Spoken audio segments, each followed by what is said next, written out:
Kali ini kita akan membahas mengenai stoikiometri, yaitu subbabnya di tata nama senyawa kimia. Kita akan memberikan nama sebuah senyawa kimia. Sebetulnya tata nama senyawa kimia itu kan dibagi dua ya. Senyawa kimia itu ada senyawa anorganik, juga ada senyawa organik. Untuk senyawa organik nanti kita akan bahas di bab kimia organik, di bab selanjutnya. Jadi adik-adik nanti silahkan lihat di bab senyawa organik. Nah, untuk tata nama senyawa anorganik, itu apa itu senyawa anorganik? Senyawa anorganik adalah golongan senyawa yang tersusun dari unsur-unsur yang tidak mengandung atom karbon organik di dalam. Jadi tidak ada atom karbonnya. Karbon organik itu ada karbon dan hidrogennya, tidak ada unsur hidrokarbonnya. Umumnya senyawa anorganik relatif lebih sederhana dan dikelompokkan ke dalam senyawa biner dan senyawa poliatom. Kalau biner itu jumlah unsurnya hanya 2, sedangkan kalau poliatom jumlah unsurnya lebih besar dari 2. Jadi unsurnya di sini, jenis unsurnya. Kita akan bahas pertama mengenai senyawa biner. Nah, senyawa biner adalah senyawa yang tersusun dari 2 macam unsur.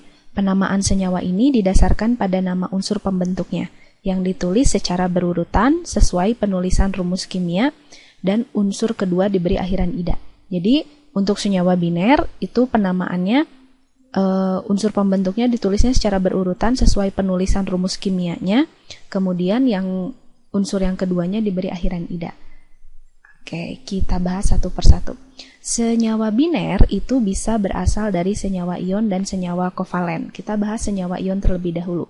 Untuk senyawa ion, nama unsur pertama, kemudian nanti diberikan dalam tanda kurung muatan, kecuali unsur pertamanya merupakan golongan utama. Golongan utama itu seperti golongan 1A, 2A, 3A. Karena kalau 1A jelas muatannya hanya positif 1, sedangkan 2A muatannya hanya positif 2, dan 3 muatannya positif 3 untuk unsur logamnya. Nah, unsur keduanya diberi akhiran ida. Contohnya, kalau kakak punya BaCl2 dan CrCl3. Di sini ada perbedaan penulisannya. Ba ini kan barium ya. Barium itu termasuk ke dalam golongan utama, yaitu golongan 2A. Sehingga kalau dia termasuk ke dalam golongan utama, kita tidak usah memberikan muatan di sini. Jadi langsung saja tuliskan namanya barium. Cl ini dari klorin, nanti berikan akhiran ida, jadi klorida. Sekali lagi, ini barium. Cl-nya ini dari klorin, jadi namanya barium klorida. Tahu ini CrCl3.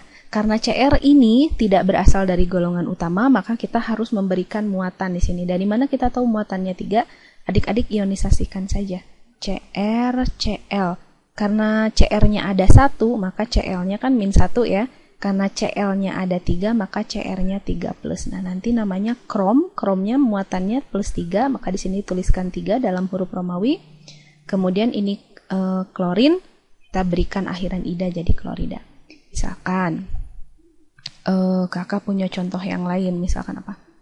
FeBr2 misalkan. Apa namanya? Kita lihat namanya apa.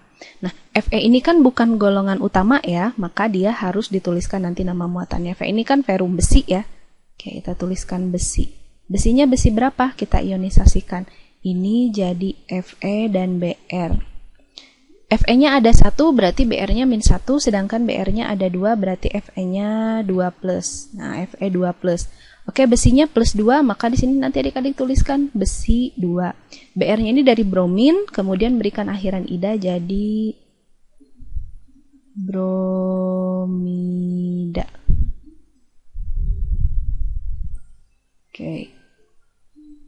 Nah, biar nggak usah pakai huruf besar. Lagi, ini namanya besi bromida. Selanjutnya yaitu dari senyawa kovalen. Senyawa kovalen itu senyawa non-logam dengan non-logam biasanya ya. Jadi ada sharing elektron, sudah kita pelajari di ikatan kimia sebelumnya. Caranya kalau untuk senyawa kovalen itu harus diberi awalan sebanyak jumlah atom. Misalkan awalannya mono, kalau dia jumlahnya 1 berarti mono, kalau jumlahnya 2 berarti di, kalau 3 berarti tri, kalau 4 berarti tetra, dan seterusnya. Kemudian nanti beri akhiran ida pada unsur kedua. Seperti apa? Ini contohnya. Jadi kalau kakak punya PCl3, karena fosfor ini non-logam dan Cl-nya non-logam, berarti ikatannya ikatan kovalen. Ini namanya P-nya ini dari fosforus, Cl-nya ada 3, kalau 3 nanti beri awalan tri, Cl-nya klorin, beri akhiran ida jadi triklorida. Atau contoh yang lainnya, kalau kakak punya N2O3, N-nya dari nitrogen, karena nitrogennya ada 2, maka beri awalan di, ini namanya dinitrogen, O-nya ada 3, trioksida. Nah, ini O-nya dari oksigen, nanti jadi oksida. Atau kita coba contoh yang lain, misalkan kakak punya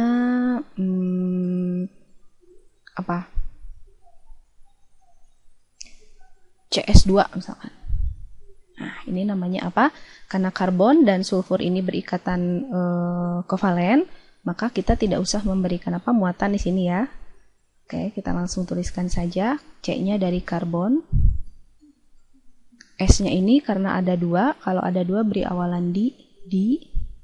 S-nya ini dari sulfur, berarti nanti beri akhiran ida, sulfur beri akhiran ida jadi ya sulfida. Disulfida. Jadi namanya karbon disulfida. Oke.